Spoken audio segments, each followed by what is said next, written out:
د بغلان اطلاعات او کلتور رئیس مولوي اسدالله مصطفی هاشمي وایي چې د اندراب د سلا بنو پل حصار ولسوالیو بشپړ امنیت خوندي او هیڅ ډول امنیتي ګواښ شتون نه لري. سلام ستړي مشئ زموږ پښتو نیوز چینل ته ښه راغلی.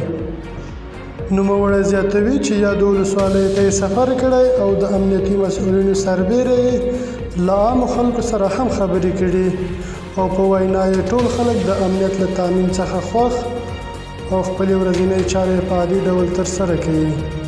مننه چې له موږ سره وئ. که زموږ ویډیو مو خوښ شوي زموږ چینل در سره سبسکرایب کړئ.